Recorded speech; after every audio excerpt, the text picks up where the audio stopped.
Okay, welcome back to my podcast. Let's see if hopefully my internet's working better today. Still haven't got the new router. Could be here any day now.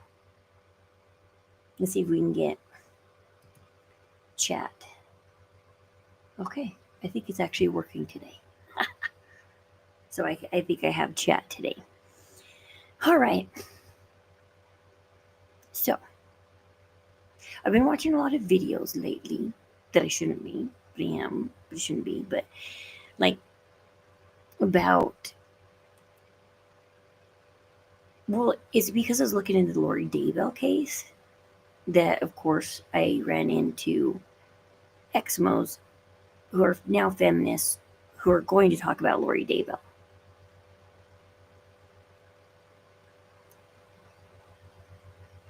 And they're going to talk about, they're going to try and tie her insanity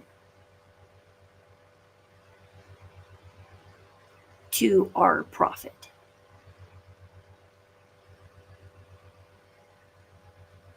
And they want to put that correlation in there so that if you follow our profit, then you're going to go insane.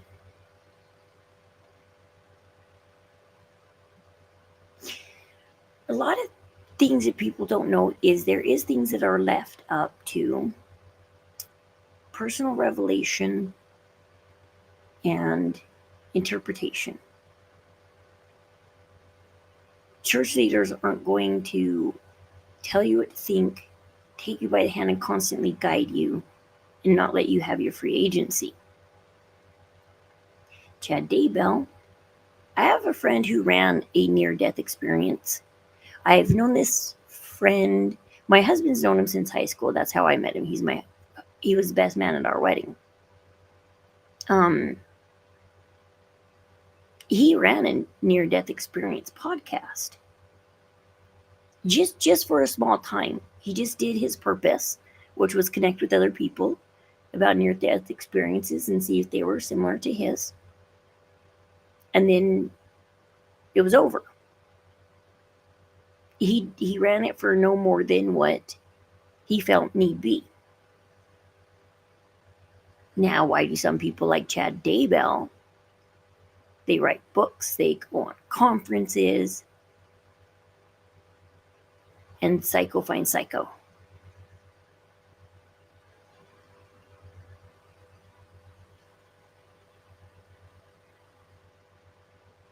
Because my friend had a near-death experience. I've had a couple of them, and I haven't gone psycho. And I have a correct definition of what the 144 is. I have a correct definition of the Holy Ghost and correct definition of what end times, rapture, and all that means.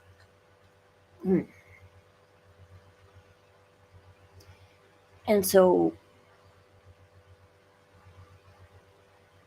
it's crazy amazing how this, but you can't get millions of people together around the world and not expect psycho.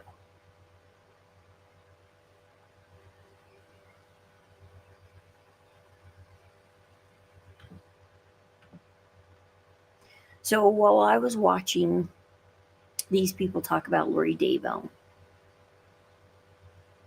I was like, okay, I need some more background because I need to know why they became Exmo and what their beef is so that I can understand when they say stuff about Lori Daybell where they're coming from. And so I ran into 4 or 5 different Exmo talking right now about. I mean, I'm sure there's more talking about Lori Daybell. But I've so far ran into about 4 or 5. And they all have one similar complaint between them. It's kind of funny. Or two. Okay, two similar complaints. Two. Okay, let's rephrase it. Two. The garments and the patriarchy. That's like their number one fighting points. Women don't get to hold the priesthood. Women don't get to give blessings. Women don't get to bless their own babies. I guess women should get to do it all. I mean, we carry the baby. We give birth to the baby. We feed the baby. We take care of the baby. The husbands go to work. They see the baby when they can, when they're home. But I guess let's take blessing their child, giving their child a blessing away from them. Because women should get to do it all.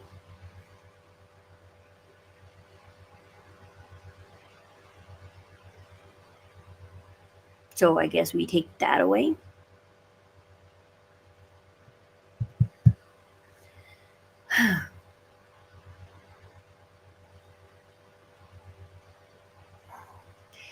And this is the biggest reason why women are leaving.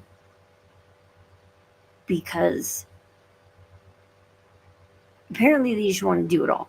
Like I don't know what they want men to do in the church at all. Like I don't know if they want every calling and they want the priesthood and they want everything.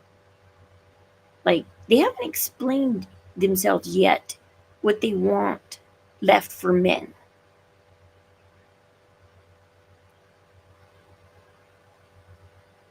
Because if the wife can do it all, then when do you need to ask your husband for help or service or something?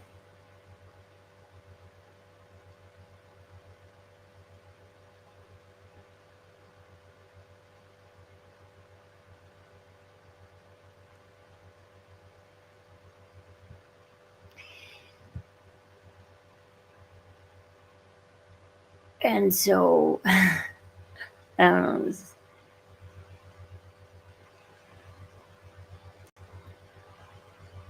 I don't want to do it all. I know I don't. I watch my husband give blessings and stuff, and even though it's an interesting experience, I don't know if I want that on me. I'm glad that role isn't put on me. I already have a compassionate enough role as a woman in the Relief Society, ministering sister. I already have enough on my plate.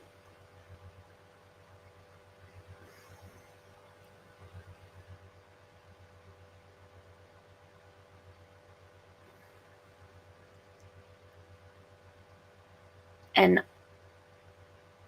it's definitely a gift to be able to do that.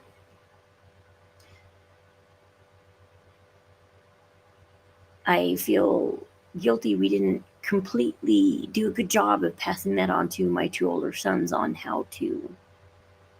I watched my dad be a priesthood holder and give blessings and stuff, but I never watched my dad teach my brothers to do it. And my brothers fell away, so I don't think my brothers have ever given one blessing to another person, like ever. My oldest brother's baptized a couple of his kids, but that's about it. All he's done to use the priesthood. And so it's really hard. Like, I never thought about it because I never was friends with. Growing up, we made fun of other goody Mormons. And so I never was friends with. And so I never watched a father teach their sons and pass that on. And so, although as a mother, I knew at this point you teach your kid this, and this point you teach your kid that, and this point you teach your kid that, and so on and so forth. that was not one that was on my mind because I'd never seen it done.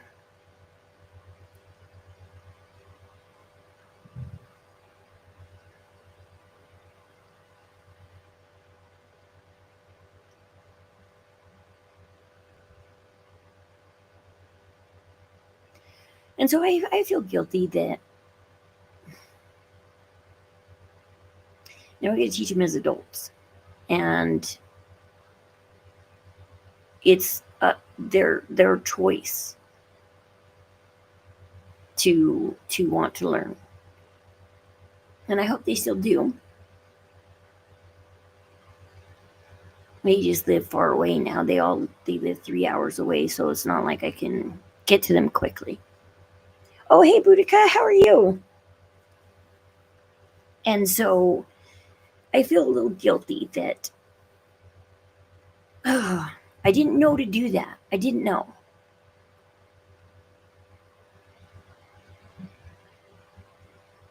See, my chat's working today.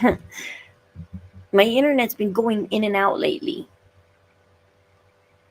And it's been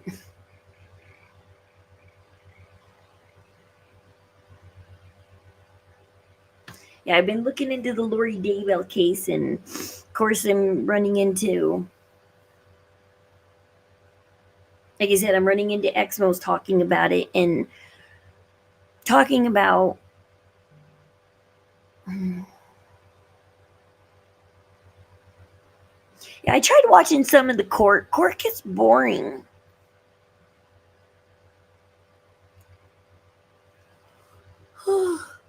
Court gets a little boring, but it's fine. But like, yeah, it does. I saw where Lori Daybell was questioning the woman that went on a date with her husband, and she's like, "And you guys talked about me, and all night long, because you know everything about me." And she's like, "Don't flatter yourself." It's like, yeah, don't flatter yourself, Lori. It's like you were cheating on your husband with Chad. Yet you're mad that he was on a date with another woman, but you left him. Like, it's so funny. I used to have issues with it all the time. Yeah. Well, they're still, there's not supposed to be monopolies. I mean, I guess there is other internet service providers here in Utah, but they're never used. Comcast is the one that every household uses. Like, I don't know anybody else who does not use Comcast. Like, it's impossible to switch to another. Like, Comcast has it, so you just really cannot step off of them.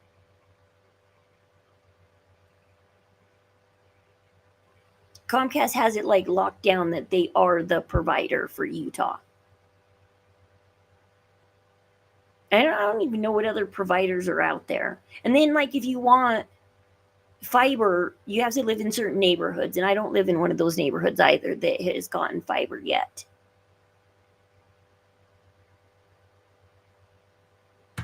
Lori's such a narcissist. Yeah.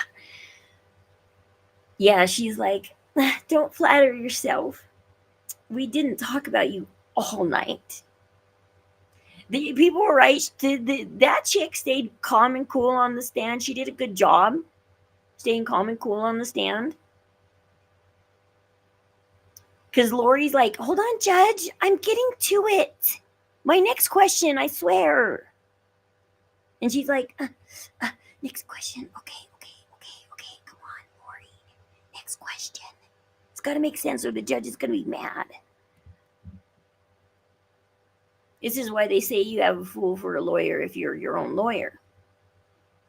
Not many people go pro se. Although that's debatable. Do you have a fool for a lawyer if you are not your own lawyer? Now, there's differences. So if you go with a public defender, which most people are afforded unless you're fancy for some reason, most people are afforded a public defender. And they're not bad.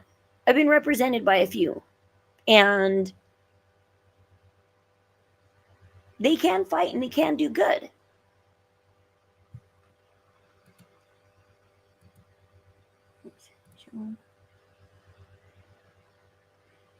He doesn't have fiber optics figure. No, I don't know where the fiber is here in Utah. Like, they're being slow about bringing it about too. Okay, so like if you defend yourself, so if you have a public defender, do it.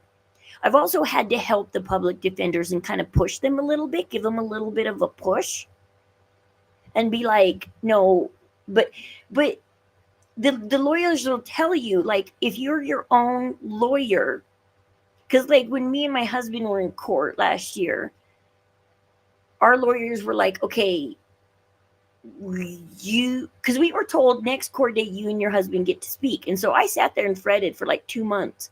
What do you say? What do you say? Because we finally get to speak in court. We haven't spoken in court yet. And it's been like 4 months and we haven't spoke. And then when we got to court, our lawyers are like, oh no, you guys aren't going to speak. You guys are going to say too much. And it's going to upset the judge. And then it's going to make her think things that she shouldn't think. And then you're screwed. And they're like, no, we're talking for you. We're going to stick to one subject only. And that's it. And they're like, we're not going beyond that subject. Now, the good and bad of it is when you represent yourself, you do say too much. You often do.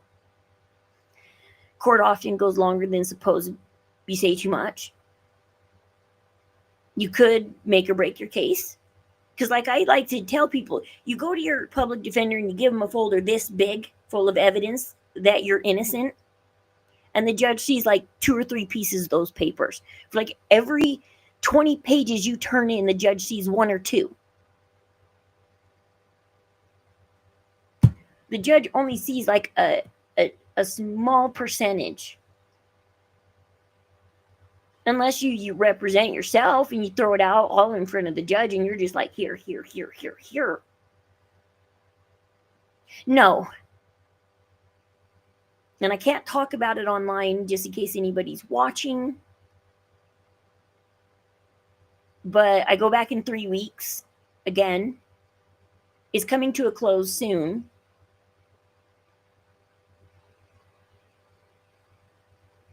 But because the case is still open, I can't talk about it.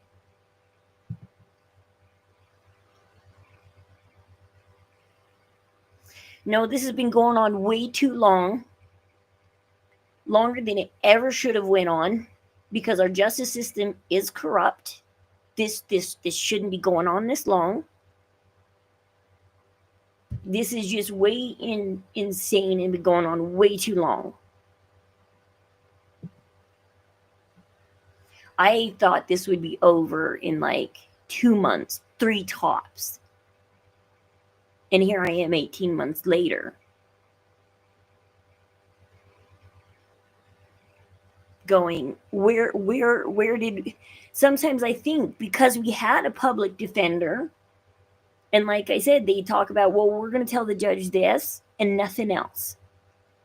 And they tell the judge this much. No, whoops. Online. Yeah. I don't want them clipping me and sending it either to the judge or their lawyers or anything. So I have to keep everything tight to the vest right now. And that's the other hard part about going through court is you can't talk about it till it's over. And then once it's over and you finally get to talk about it, then you realize all the things you did wrong. Because I'm sitting here. I know we've already, like...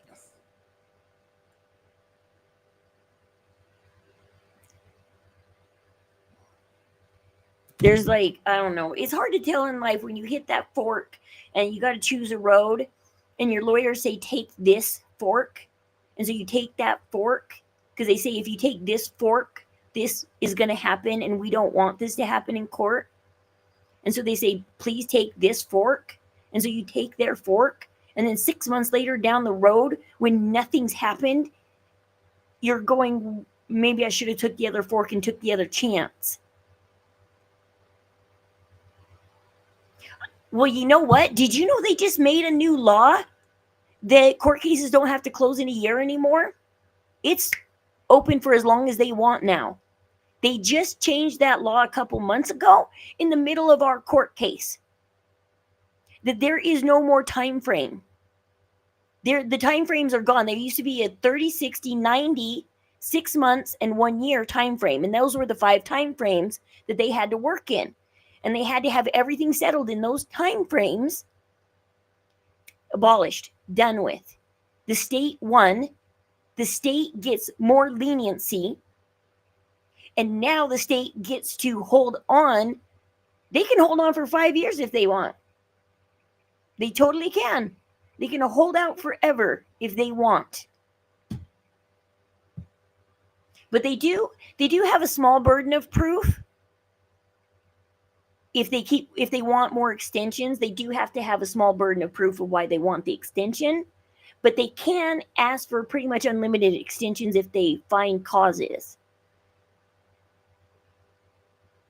Which is stupid. I'm tired of the state making new laws in favor of the state instead of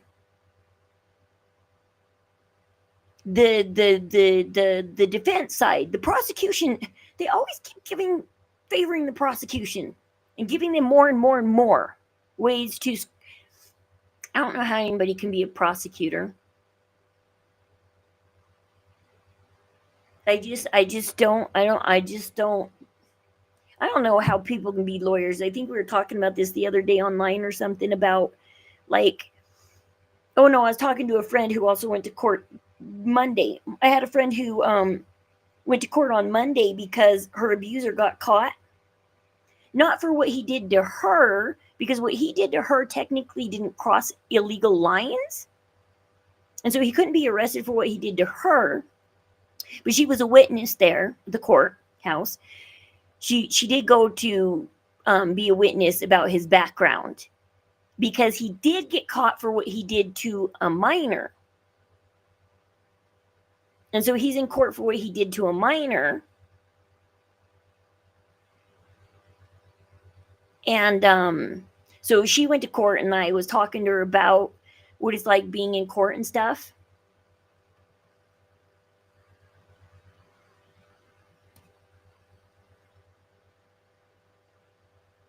Yeah.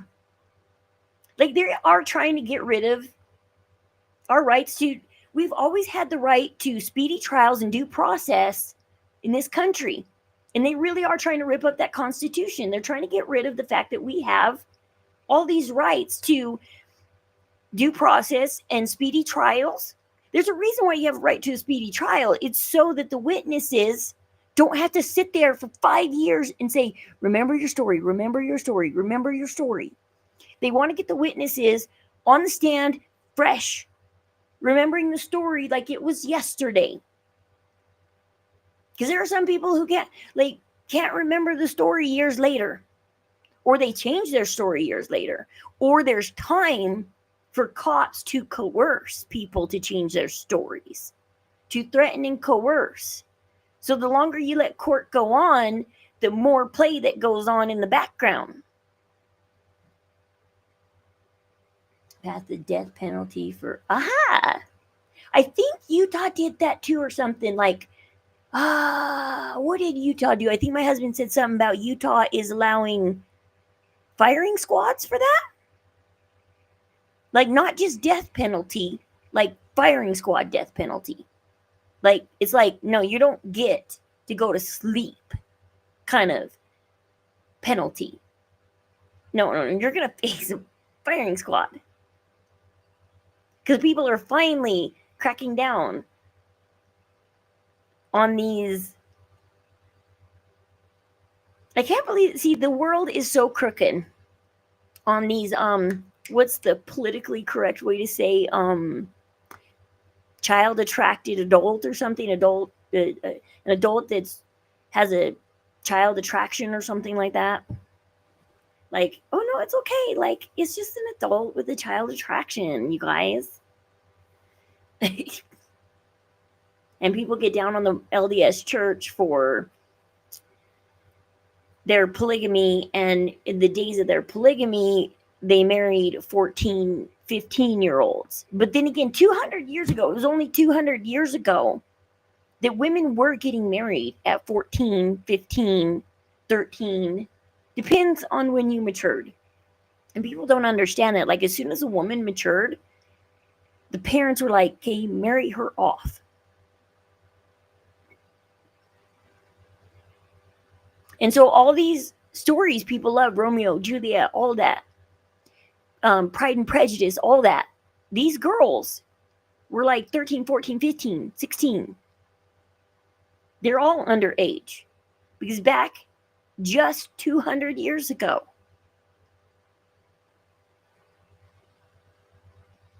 but now we have set standards that you're a child until you're 18, which I think is fair. Because I don't even think 18-year-olds are capable of knowing exactly what they want in life. He uses the firing squad, but it's been... Yeah, that's what I was explaining to my husband the other day. I told him, guess what? Yes, you're going to spend about 20 to 25 years on death row. The average is 25 years in Utah, I think. And he looked it up, and I said, see, told you, average is like 25 years on death row. It's not a quick thing. If you go on death row, you're going to be there for a while. You're going to be there.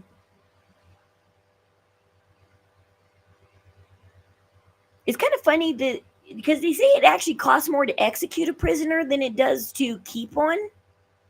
Because they keep them for like 20 years or so. Do they make money off each prisoner or something? Probably.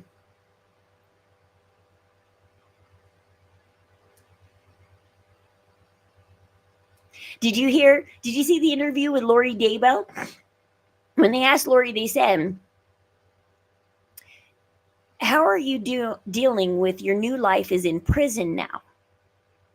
And they asked her, they said, you know, because you've been a mom and a grandma and all of this, and now you're in prison. This is your life. And they said, how are you taking this? And Lori said, well, God has called me on this new mission. I'm here for the ladies in prison. I'm here to help them. They're going to get out, but I'm not. But I'm here to hug them and love them. And this is my new mission calling. She's like, I've been a mom. I've been a grandma. I've done all that. And now this is my mission calling. This is my new mission calling. This is... And so everybody's going, oh my gosh, Lori's really snapped because she's okay with being in prison because this is her missionary work. Her and Chad have been called to prison to preach in prison.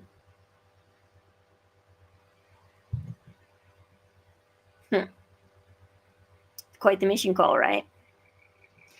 I would like to see the paperwork behind that one. Because, you know, every time the prophet sends you out on a mission, there's paperwork that follows it. So I'd like to see the paperwork that followed this mission call. Because everybody's trying to tie Lori Daybell to the prophet right now. They're like, oh, she listens to the prophet. So therefore, this proves that the LDS church is messed up because Lori Daybell listens to the prophet. Lori Daybell thinks she's on a mission call to the prison. It's like, show me the paperwork behind her new mission call in prison. Yes, she is. It's amazing how people brainwash themselves in their own delusions like that. How... Like, I told him, I was asking my husband when we were on a walk yesterday, I said, how does Psycho find Psycho? Like, you have Chad Daybell who writes these books Nobody knows he's psycho, so they invite him to be a speaker at these Prepare the People conferences. Because these Prepare the People conferences, I don't think the other 6 people that were there are psychotic. I bet if you asked them what they thought of Chad Daybell, they would probably be like, wow, we didn't think this was going to happen. And then she thinks she's the prophet. She's like, I called myself. No, Chad Daybell. Chad Daybell's not the prophet. He's the Holy Ghost. So Chad Daybell goes, and that's how he meets Lori. Like, how does Psycho meet up with Psycho at these events? Like, there's hundreds of people flowing through these events.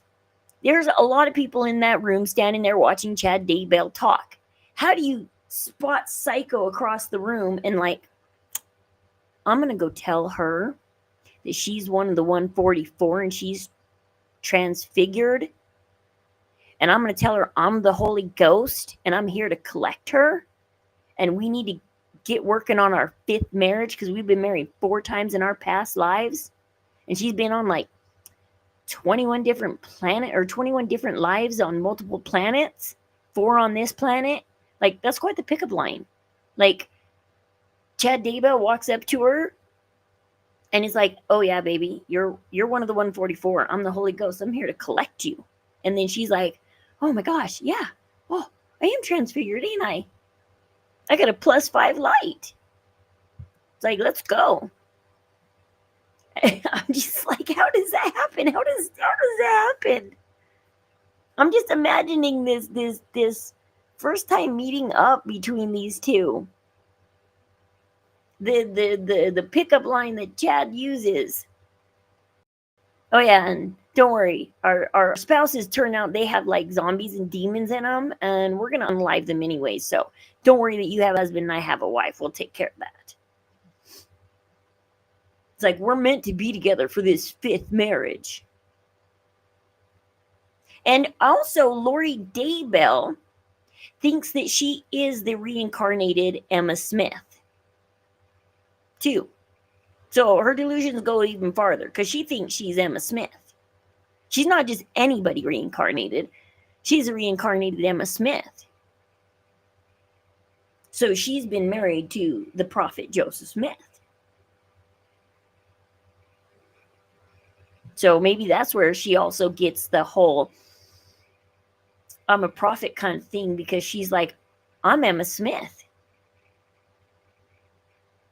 You know, she was married to the man who restored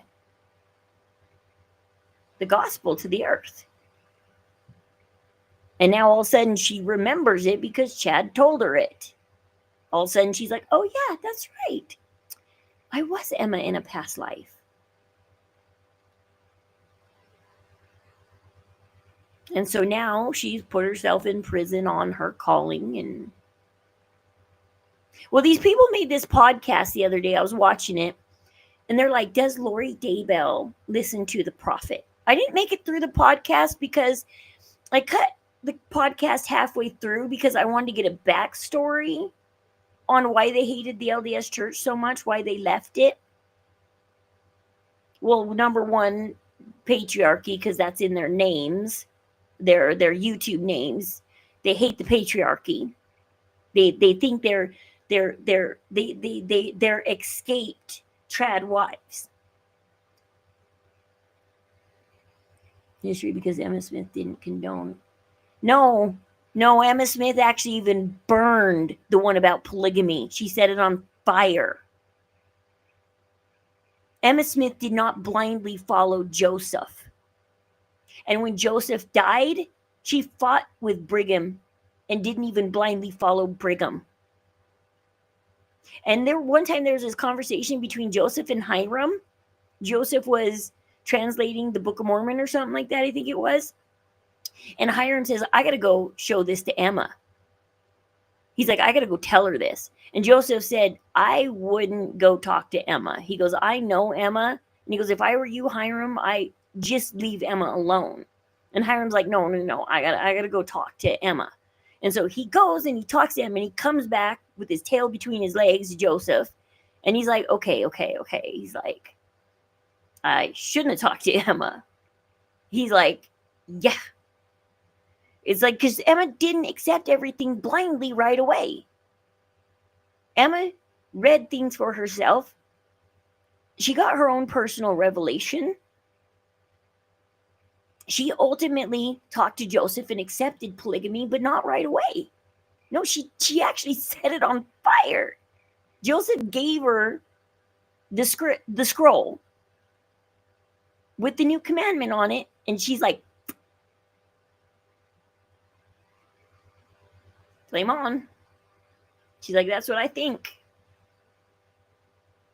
I mean, that's pretty bold to, if you believe your husband's a prophet and you know he's getting revelation from God, to burn God's revelation. That's a pretty bold statement to do that. Because Joseph, like, let me secret for a minute, because he knew it wasn't going to go over well, and he was afraid to bring it out, and it didn't go over well. Brigham didn't accept it right away. Nobody accepted it right away.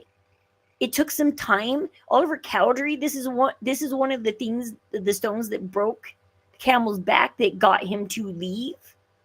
It wasn't the only thing, but this is one of the things that Oliver Cowdery just couldn't come to terms with.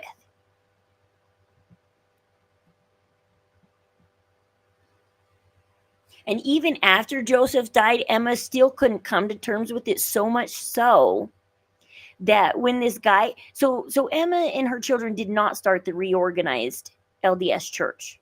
They did not start the reorgs, but they were abducted into the reorgs. They wanted the prophet to be Joseph's son, but the guy who started the church ended up leaving it because he got in a fight with Joseph Smith III, because Joseph III was like, no, my dad did not do polygamy. Don't even say that. We're not talking about this. Polygamy did not happen. And so the reorg church was actually recognizing polygamy in the beginning until Joseph III took over. And he's like, no, we're not doing this. We're not talking about polygamy. It didn't happen. My dad didn't do it. She ever accepted polygamy. Well, she never went to Salt Lake because her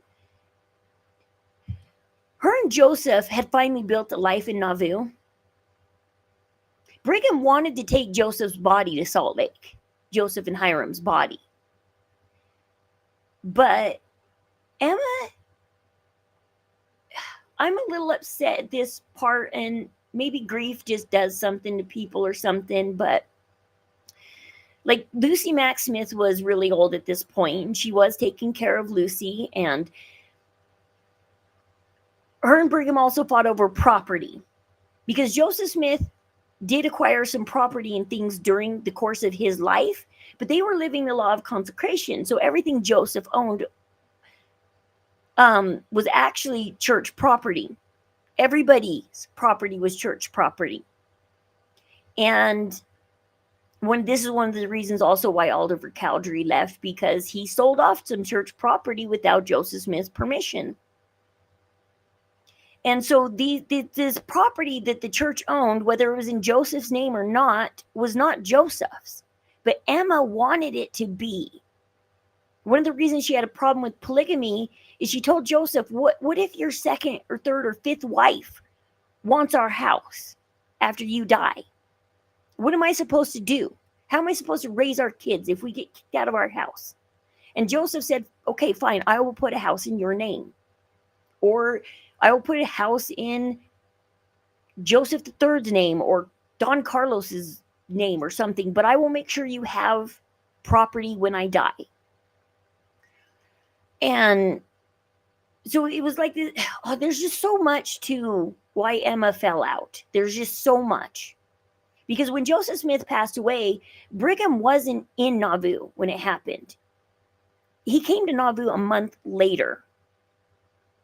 And for that month, everybody turned to Emma and said, Joseph is dead. The prophet's dead. What do we do? And Emma was like, I don't know. Emma's like, well, first we got to hide the prophet's body. Like, she was first in protective mode. Like, what I care about right now is that nobody gets Joseph's body. She's like, I got to take care of this stuff. And then a month rolls by. Brigham Young comes back and he says, I'm the senior apostle. So I'm the new prophet. And the fights just burst out because Emma's like, no, you're not. And Brigham's like, yes, I am. I don't know when Joseph, I need to look at that. When Joseph got the commandment to, or the covenant to set the church in the order that it has now, that the senior apostle is the next prophet.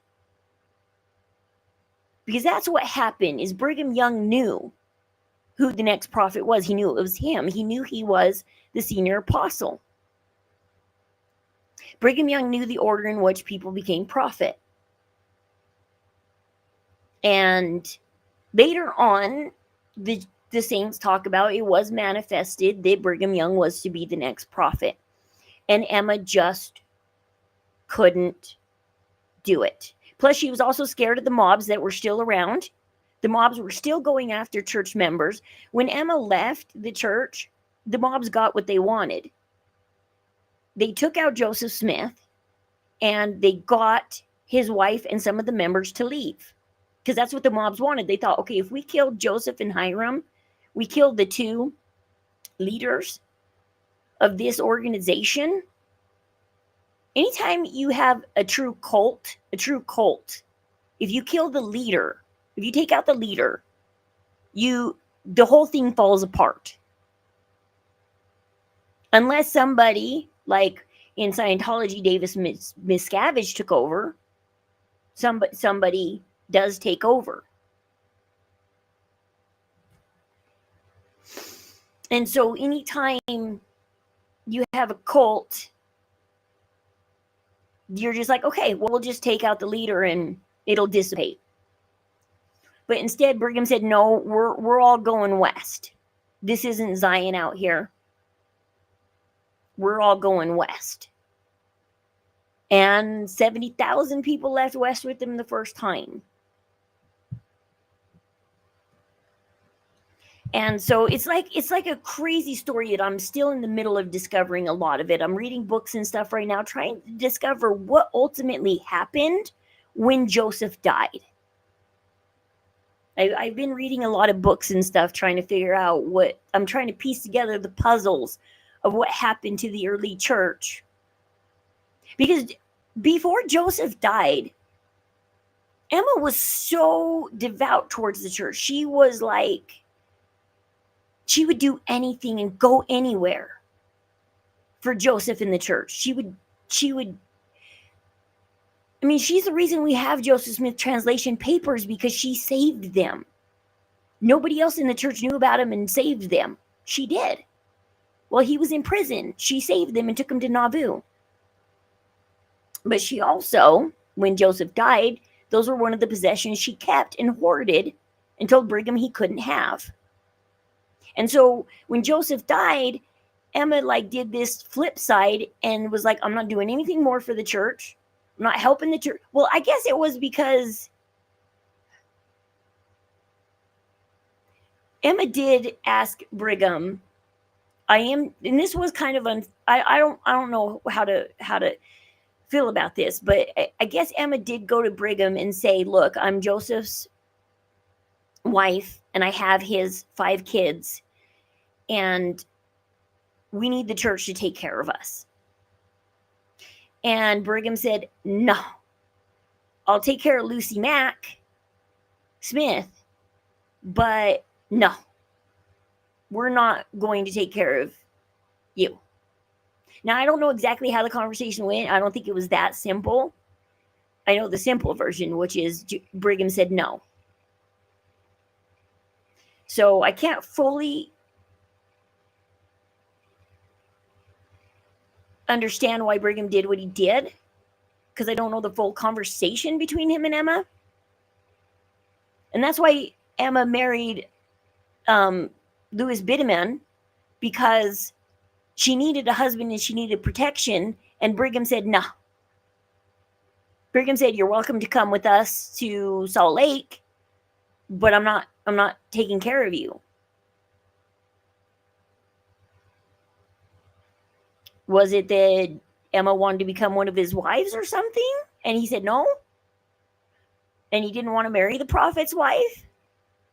Or was it that she just plain out said, the church has to take care of me because Joseph did, now you have to? And God did promise Emma that Joseph would take care of her. But then Joseph passed away, and that protection and that care went away when Joseph went away. And Brigham, while Emma was in grief over losing Joseph, because they really were truly in love, Emma and Joseph were madly in love, Brigham says no. But so I can't fully, like I said, I need to dig more into this because I can't fully speak on why Brigham did what he did. I gotta say that if I were to talk to my husband about this and stuff, we would ultimately decide on, we don't have the full story, and Brigham wouldn't do it if Brigham wouldn't say no if he didn't have a purpose for it. Like, Brigham just wouldn't. Like, and so yeah, there's just this big drama about the whole falling out between the Joseph being martyred and Emma being grieved, the church turning to her for a minute till Brigham came back, and then Brigham took over, and that didn't sit well. And then when Joseph Smith's spirit appeared on Brigham, and everybody said, oh my gosh, Joseph is showing us that Brigham is truly the next prophet. And everybody turned and said, okay, nope, we follow Brigham. And the majority of the saints said, nope, we're going with Brigham, we're going west. And so there was some, I mean, World Organization doesn't have rough times. My husband calls them sifting. Like, often the saints are shaken and sifted to see where your loyalties lie. With your faith, with the gospel, or with the world. And that's what I was kind of going to talk about today too, is, so I titled the stream like, it's what you make it. Because these women, these Exmos that are talking about Lori Daybell, I went to see why they left the church. And they're talking about stuff like the garments and the priesthood. Now, they say one lady blames, a couple of them actually, in different ways they word it, but they blame the garments on the reason that their marriages fell apart, because the garments aren't schmexy. They're not what the world would consider desirable. They're not what the world would consider desirable.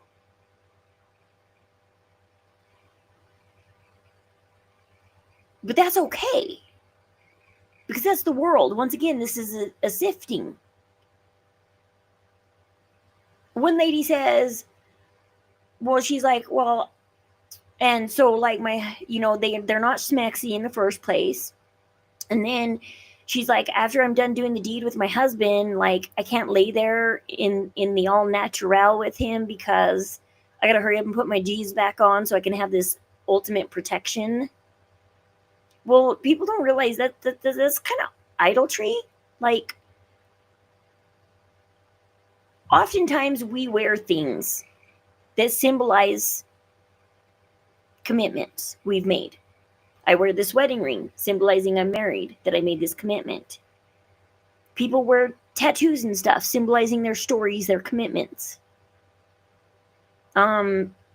Mothers wear, like Mother's Day is coming up, mothers will wear a mother's necklace or a grandmother's necklace with the jewels on it, symbolizing these are my children. I remember when my mom got her first mother's ring. It's kind of funny, my brother who passed away a year ago, his stone was the first to fall off of the ring.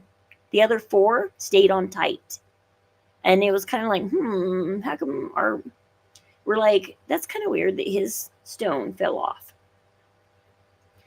Because he is the one who fell off first. And then, there's certain things we do to symbolize that we've made commitments. Well, the garments are one of those.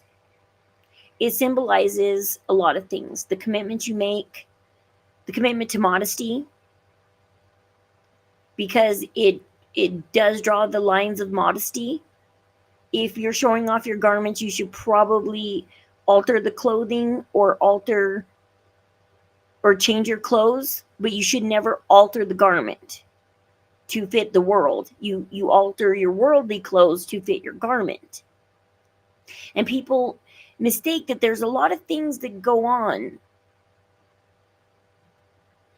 And so worldly, yeah, they look bad. Worldly, they're not the best. But there are some guys out there that don't care about lingerie either, though. I was told when I was getting married, how you tell if the lingerie is good, you throw it on the floor, and if it looks good on the floor, because they're like, oh, he only wear it for like 2 seconds, throw it on the floor. If it looks good on the floor, you got a good pair of lingerie. Okay.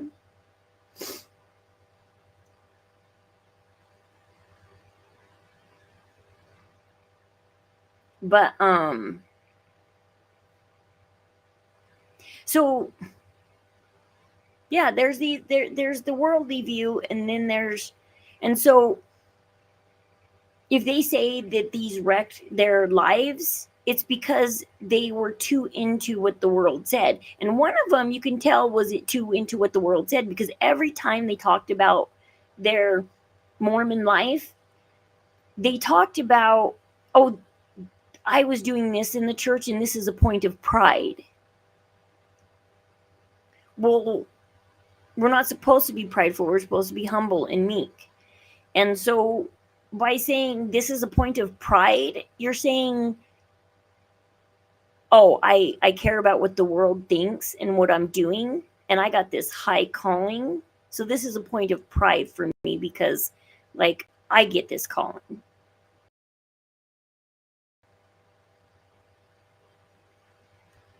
And so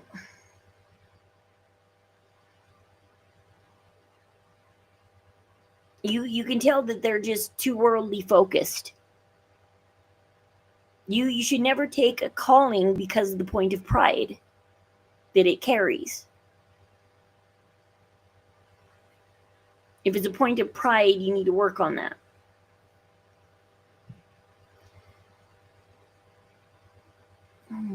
But yeah, I'm trying to dig deep into, well, not only is the church having us dig deep into the restoration with Come Follow Me, I started digging into it for myself, was it 5 months ago, around December, because I had always wondered why Emma left, and was always a little disappointed that Emma left.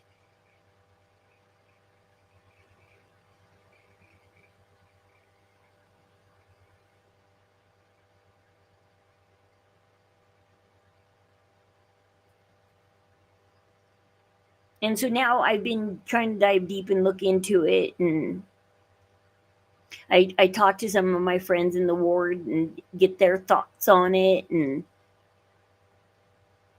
see what they think about what happened, and maybe try and find some compassion for why she made the choices she made.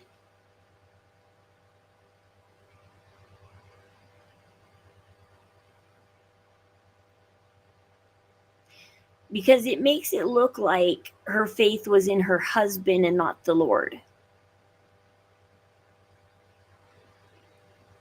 Because she did anything and everything. And she, like I said, she didn't agree with everything, and she tried to change things.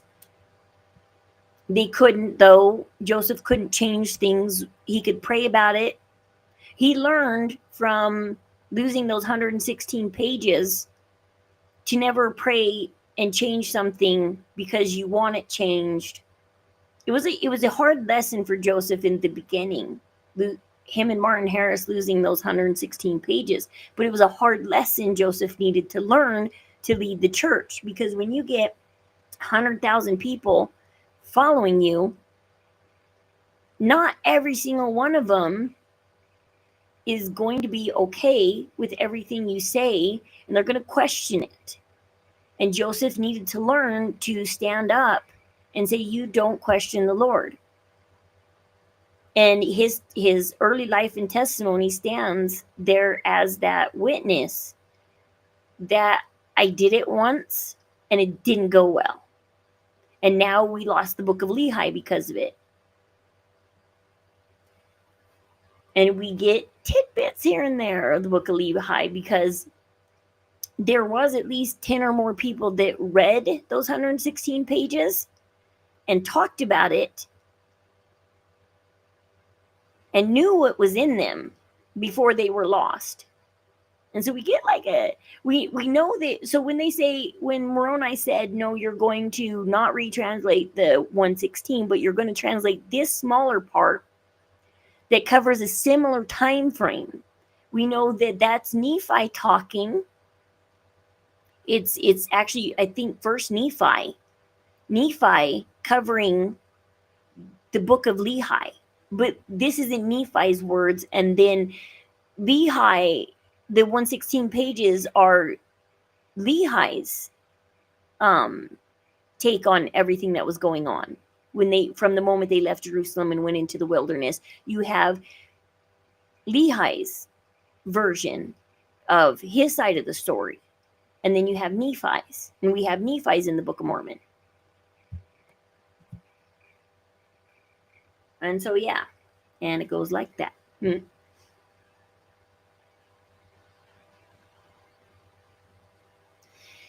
But it's honestly, things are what you make it. Like, you can either lean on your bishop, your priesthood leaders, your relief society leaders, your friends in the ward, or you can lean on the world.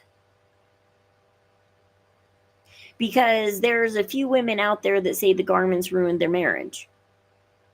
And then there's millions of women out there that wear the garments that are happily married and doing just fine. And their husbands don't find them any less desirable because they wear the garments. And so how can that be?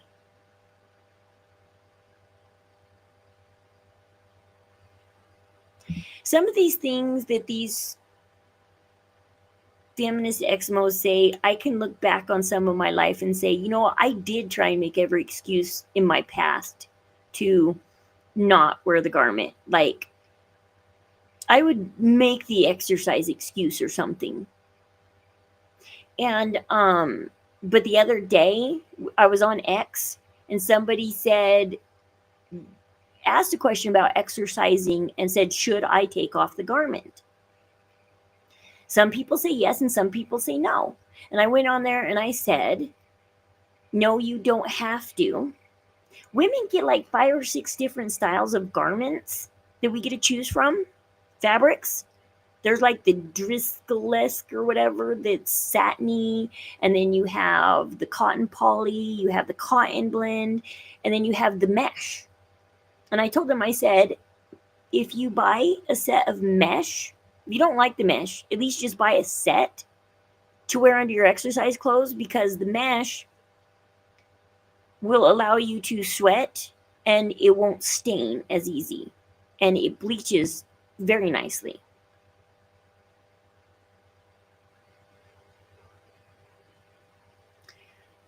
And so, no, there's you can either find a reason, you can keep finding a reason to take them off, and that will lead to eventual, not, it won't, will, it will, no, it can lead to apostate, and that's one of your reasons, because you spent your whole time, instead of admiring your commitment,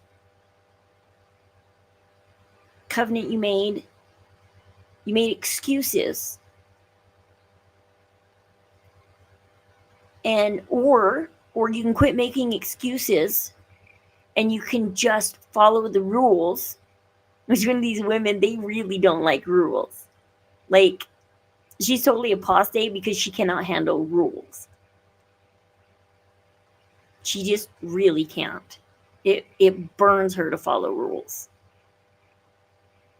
You know, and I can see I've done some of the things she's done too. Well, not exactly the way she's done them, but I've grown up and I look back on my life. Like, when my 18-year-old first moved out, I thought I had a good bond with him and everything. And he moved to an apartment like a mile away from me. So he was really close. So I could go see him a lot. And because I'm his mom and it's his apartment, because it's under his name and his friends, he just has friends moving in and out and helping pay rent. But it's his apartment. I one time, when this was going on, my mindset was, you're my son, I should be allowed to come over your house anytime I want. And he got mad at me. And I didn't see it until now, until recently, that my husband tried to tell me, and my son tried to tell me, and I didn't listen. I just kept being stubborn about, no, I'm his mom. And yeah, everybody's turning my son against me because now he doesn't want me over at his house. I can't just go over there because I want to. No, your child is 18. They live on their own. You need to schedule with them. And I should have scheduled with my son. And I should have said, hey, can I come over tonight or tomorrow or something? I have something for you. Because I was like, I had something for you. You didn't want it? I'm like, I couldn't just come over and hand you something? And I made my excuses. But now I'm done making those excuses. And I realized that my behavior was bad. Well, that person's they're older than me. And they're still making those excuses for their behavior from several years ago. And I'm sitting here going, wow, I guess I'm younger than you, but no, I don't want to judge him either. That's bad for me. I don't. But it's just, I have gotten myself to a place where I can see some of my wrongdoings.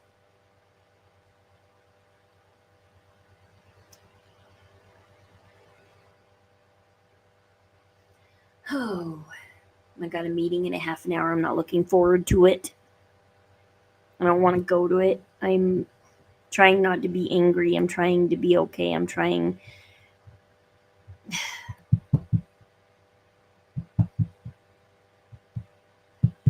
There are some meetings you wish you could just cancel. Just cancel.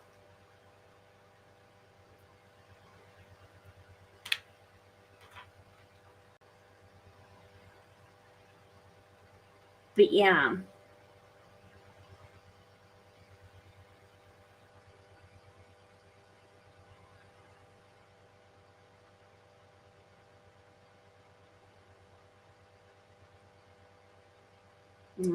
I just got the text saying meeting in a half an hour. Yep, it's there. It's there. I don't want to go. I have to go. I'm just gonna. That's it. I'm just gonna sit there and say no. But anyways, yeah.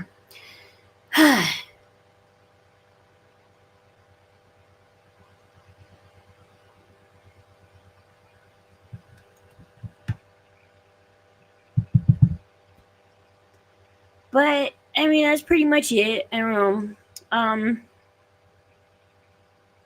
I wish females weren't leaving the church over the patriarchy and the garments and stuff and things that are so simple, like your role as a woman in the Relief Society. For some reason, people see the Relief Society as lesser than the priesthood. Who was it that on? Didn't somebody on this last conference, come out and talk about comparing yourselves to others? And I think that goes for comparing Relief Society to priesthood. But Seawick does this video where he talks about, with this one author, about the divine feminist, and our roles as females in the church, and the masculine and the female roles, the feminine roles. And where was I going with this for a second? Because I was trying to say the word right now. I forgot where I was going with this. But it's a good podcast where she talks about the priesthood and the priestesshood and two halves that make a whole. You are supposed, that's how the world works. It's how it's designed. There are a few exceptions in nature, and people are using those few exceptions in nature. They're like, okay, if there's a couple exceptions in nature, then we can make a major exception and change everything. But no, there's a few exceptions in this world, but that doesn't mean that we can change everything. And so it's a really good one if you go look at Seawick's and look at the divine feminist. He just did it like in the last week. I think he did this video in the last week. I watched it like a week ago, and there's only like one thing that she said that I don't agree with, but most everything she said I agree with. But I mean, you don't have to 100% agree with everything they say, but I mean, for the most part, the things she said I agree with. And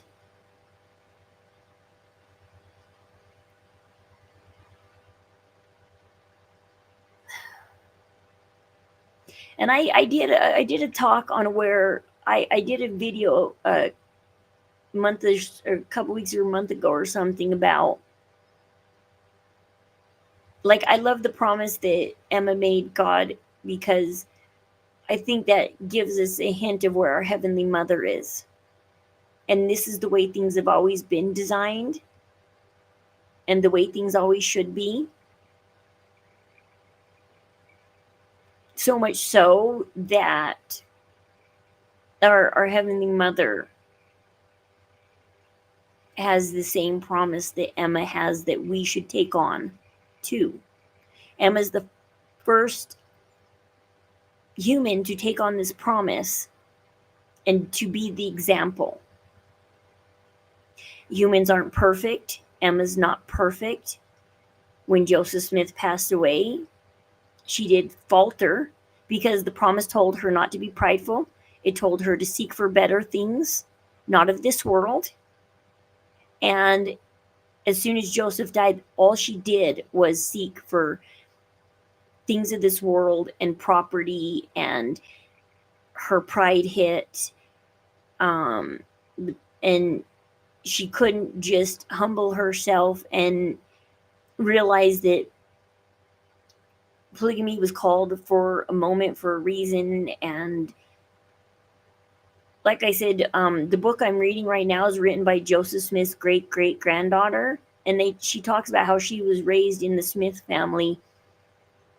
They don't talk about the LDS religion and stuff because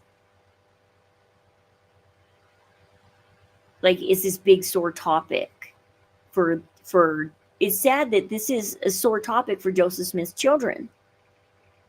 Like, I'm reading the teachings of Joseph Smith right now, and in one of the letters he wrote to Emma, he was worried about his children growing up in this world, and he's like, teach them right. He's like, I know it's a law on you, but it's your job to teach them right. He's sitting in jail, and he's thinking of nothing but his children and the world that they're living in. And Joseph Smith has seen these visions of how worse the world is due to get. But the Lord did not give Joseph Smith a time frame and say, oh, no, this is like 200 years in the future. And he's worried every day about his children being raised in this world. And you just have to go read the teachings of Joseph Smith to understand who he was and his thoughts about this and everything, and how he was so worried about his children and his wife in being in this world.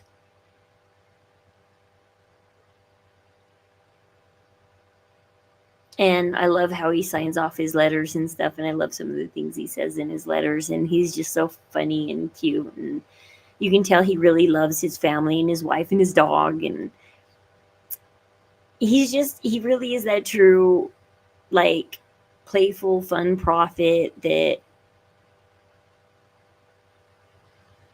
like, very friendly, like, everybody loved, like, there's a letter in there, the book I'm reading, is a letter in there about the first time Brigham Young met Joseph, and, like, just how amazing it is to meet Joseph and to wrestle with him, and then to hear him, wrestle with him on Saturday, and then listen to him preach on Sunday, and baptize you on Sunday, and confirm you on Sunday, and then Monday you're back to chopping wood and working hard with the prophet and wrestling with him, and then he's also leading you on missions and stuff like that, and it's just interesting. It's just interesting getting to know him a lot better than I ever have, because we took it for granted that we were born in a time, like, when I was born, President Spencer W. Kimball was in. And so you had the teachings of Spencer W. Kimball, and then Hunter Hinckley, Monson, now Nielsen, and you never went further back. You never picked up the further. You never went and, like, and I don't even know where they're sold too. Like, they're not available. I gotta go check the distribution center again, but they're not widely sold. I've seen a couple of the DI, but they're not widely out there sold. But luckily, the church now provides us for free with all these books. You don't have to go buy them anymore. They're for free on your phone. So if you don't mind reading on your phone, they're there on your phone. And now you can go back to all the way to the beginning, to Joseph Smith, Brigham Young, Lorenzo Snow. You can go back to all the beginnings. Not skip a beat. Don't have to spend a dime. All right, well, I guess I gotta go get ready for my meeting. I gotta go prepare for my meeting. I'm nervous, and I'm trying not to be nervous and angry, and I'm trying to just deal. And I've already said, like, one out loud prayer and, like, 10 in my head.